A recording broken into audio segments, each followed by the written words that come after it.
Ito mga kababayan yung mga latest na balita. Sabi mga kababayan ni DOJ Secretary Gilbert, Boying Rimulya, yung ICC probe niya sa drug war ni Digong, pwedeng mapostro under Philippine legal process. Yan na naman na niya, Mr. Maravillas. Mag-sirko-sirko na naman sa galit yung mga yung mga DDS, lalo na si Maudig's at si Inday. Kalilitaw pa lang niya ni Secretary Rimulya. Di ba niya, Mr. Maravillas? Matagal na hinahanap si Rimulya. Nagbakasyon yata po si Secretary Rimulya. Health vacation yata. Parang nagkasakit. Medyo nga pumayat mga kababayan at biglang tumanda. At yung mga vloggers na DDS, nagwiwish pa nga ng mga masasama. Pagkatapos, nang bumalikan niya sa limelight, ito yung sasabihin niya, talaga niya siguradong uusok nito yung mga DDS. Lalo na yung mag-ama. Malamang mga kababayan at magpalabas na ng mga mangang na salita. Di ba? Lumalabasan niya Mr. Maravillas, parang gusto talagang ipabitbit sa sa mga taga-ICC si dating Pangulong Digong. Investigasyon pa man lang. Matagal pang proseso, mga kababayan, di pa man po bibitbitin. But before ko mga kababayan ibigay sa inyo yung full story, click subscribe muna dito sa ating YouTube channel and hit the notification bell para lagi po kayong updated sa mga kaganapan dito sa ating bansa. Like and share na rin po ninyo ng ating mga video. At wag na rin po ninyo na skip yung ating mga commercial ads para tuloy-tuloy lang ang pag-unlad ng Bagong Pilipinas. Tapos pala, bago ko makalimutan, yung mga Marcos loyalist, yung pakiusap natin na lagi ninyong isusubscribe pag hindi pa kayo nakasubscribe ng lahat natin mga channels para po malabanan natin yung fake news ng mga dilawang DDS. Ayos pa, mga Marcos loyalist? Ayos na yan, Mr. Maravillas. Meanwhile, sa mga naghahanap pala ng malinis and spacious fitness gym, punta lang po kayo sa aming Colossal Fitness Gym. We also offer Grab Car Rental with our brand new 2023 model ng Toyota Innova. We also accept booking for those who are planning to travel via PAL, Cebu Pacific and other airline companies, local and international, and bills payment for Meralco bills, PLDT, etc. Then po sa mga magta-travel sa iba-ibang mga bansa, kahit sang bansa kayo, gustong pumunta, pwede na kayo magpa-online booking dito sa amin para maka-minus po kayo, makamura. Pati sa mga hotels, pwede na po. May bayad center din po kami dito at saka, ang tawag dito, Paymaya. Ang Colossal Fitness Gym is located at 3rd floor Security Bank Building, Lanco Business Park, Legazpi City, Albay. For inquiries, look for Jilon Maravillas, contact number 0966-802-0949. Ito yung aming Innova. Lagi nang matao dito sa amin po. Saka nagdagdag kami ng mga gamit. Kaya dumadagsa na yung mga tao po. May treadmill na din po kami dito. Yan po. Ang daming tao. Ayos pa mga kababayan? Ayos na niya, Mr. Maravillas. Ito si Boying Rimulya mga kababayan. Parang tumanda lalo at pumayat.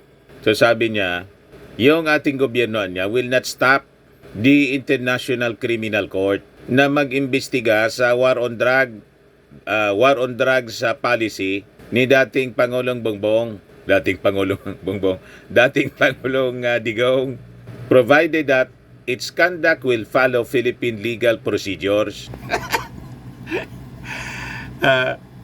Talaga niya, Mr. Maravillas, papahintulutan na ng ating gobyerno sa tono po ng pananalita malinaw. Di ba? Na hindi niya pipigilan.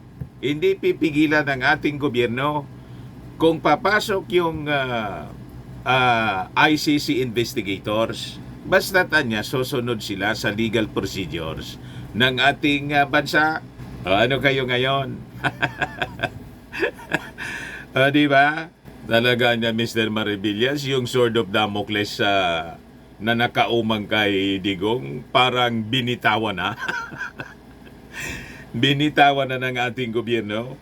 Kailangan na po nga bitawan ng ating gobyerno kasi hindi man nagbabago yung dating Pangulo, yung mga Duterte po, yung sinabi natin una na parang kumambyo, talagang double talk po. Hindi man po kumambyo. Ito nga po yung latest ngayon. Ano yan nanya Mr. Maravillas na hawak ni Pulong binibigay sa kanyang tatay? Basahin na lang natin. Sabi dito sa Sunstar, 18 hours ago lang, Sunstar Davao, usapang pulburon. Look, Davao City 1st District Representative Paulo Duterte shared a photo of him beside his father, former President Rodrigo Duterte on Thursday evening, January 18. Paulo gave his father a pack of his favorite pulburon. Iba niya, Mr. Maravillas, ang ipinapaywatig. Parang sila talaga yung nasa likod ng mga paninirang puri. Yung issue sa pulburon na pinapakalat ng mga marites na vloggers po na allied sa kanila. Malamang mga kababayan, pati yung issue sa video na sabi ng dating Pangulong Digong sa papresko niya, wala man na niyang video nang tinanong, baka sila man lang po ang nagpakalat ng chismis. Ito nga po, iba yung pinapaywatig. Nagsisimula na naman po ng pag-intriga.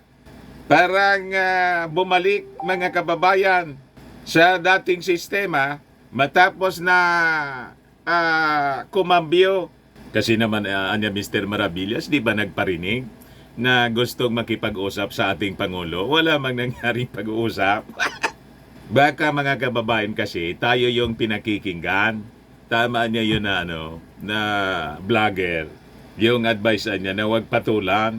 Kasi pag pinagbigyan mga kababayan, pag nakuha na yung hangad, diba yung gustong mangyari mga kababayan ni Maudix, gusto niya makiusap daw sa ating Pangulong Bongbong para isalba yung kanyang kaibigan, si Pastor Gibbs, kasi nadamay, masasara yung istasyon. Saka siyempre yung ICC. Pero nang lumipas yung mga araw, wala man tayong nabalitaan na nag-usap yung dalawa. Baka nagbago ng isip yung ating Pangulong Bongbong Marcos. O kung hindi man alam ng ating Pangulo, nakapagsalita ng ganon si Secretary Garafil na open man na niya. Welcome si dating Pangulong Digong all the time. In case gusto niyang makipag-usap sa Pangulo, hindi na kasi nasundan. And afterwards, ito na, mga kababayan ng mga pangitain. Bumabalik sa pang-intriga yung pamilya. Usapang pulburon daw. Lumilinaw na talaga Mr. Maravillas na sila yung nasa likod. Di ba Mr. Maravillas, yung Vice Presidente, namigay ng pulburon sa mga mag-aral. Tapos nagsabi pa na masarapan niya itong pulburon, nakaka-addict niya ito. Kaya niya siguro Mr. Maravillas, biglang nagsalita si Secretary Boyeng Rimulya na hindi nila pipigilan yung ICC sa pag-imbestiga. Malamang mga kababayan, kasi tiningnan ko yung pizza, January 18 ito. Kahapon ito pinablis ng Sunstar Davao, usapang pulburon. Tapos itong statement ni Boyeng Rimulya, ngayon pa lang, January 19, no? January 19, 2024. O, di ba? Inisipan niya siguro ng ating gobyerno, Mr. Maravillas. Ayawan niya ninyong tumigil sa paninira at disturb. Bitawan na namin itong Sword of Damocles. Yung ICC, investigatoran niya, papasukin na namin dito. Sabi ni Rimulya, sabi dito sa balita, Rimulya was referring to the intention of the ICC to look into the flagship anti-narcotics campaign of Duterte administration na tinawag na Oplantokhang, which left thousands dead under questionable circumstances. If they're getting statements anya, they're getting evidence, it's okay, sabi po ni Rimulya of ICC investigators as quoted by QDO News. But we have to clarify many issues, especially about procedure. Kailangan anya pa rin na susunod sila sa tamang prosedimiento or procedure. Susunod sila sa batas ng Pilipinas, siyempre. Pero hindi namin pipigilin ang pagpasok nila rito. What? Rimulya said he had heard rumors of investigators from the ICC Office of the Prosecutors having visited or currently visiting the Philippines, expressing hope they would coordinate with the Department of Justice. So parang kinukumpirma na mga kababayan ni Secretary Boyeng na pumasok na talaga rito. Tulad ng sinabi ni Attorney Roque nung Disyembre niya, may narinig kami na mga usap-usapan, pumasok na yung ICC investigators. Taranta po sila. We will have to deal anya with several legal implications of the actions of the ICC in the Philippines. And it might have to end up in the Supreme Court of the country, sabi po ni Rimulya. Noting that procedural matters have to be observed to make sure that the rights of the people are respected. President Marcos, who succeeded Duterte, is opposed to the ICC investigation, citing the capability of local authorities to conduct any probe. However, the incumbent chief executive did not rule out the possibility of the Philippines joining the ICC again, saying in November that the idea is under study. Yan po ang background story niyan, mga kababayan. Pero anya, Mr. Maravillas, kailangan papasokin na talaga. Under study po. At pag hindi talaga tumigil sila sa panggugulo at paninirang puri, tulad nito, na may mga pasaring na naman po, kailangan sigurong i-surrender na natin. Di ba? Ano sa palagay ninyo, mga kababayan? Post your comments dito sa ating video ngayong araw na to, mga kababayan. Ayan man lang po ang ating balita ngayon. Baka lang gusto ninyo po itong itry. Firmax Firming and Lifting Cream. Pinapahid po sa mga pulses and affected area. Mainam po sa paninigas ng mga kaso-kasuan. Ito naman po, Automax Radiant Serum. Sa mukha naman yung application. Anti-aging siya. You will look 10 years younger than your age. Sa mga cancer patients naman po, baka lang gusto ninyo itong itry. Ning siya red mixed fruit drink. Hindi man po siya gamot, food supplement siya. Kaya lang, gawa siya, mga kababayan, sa goji berry. Yung goji berry, may anti-cancer properties. Ayos pa, yung mga inquiries ninyo, dumiretso na lang kayo sa aming messenger sa Facebook para masagot namin agad. Ako po si Dante Maravillas. Bye-bye. God bless.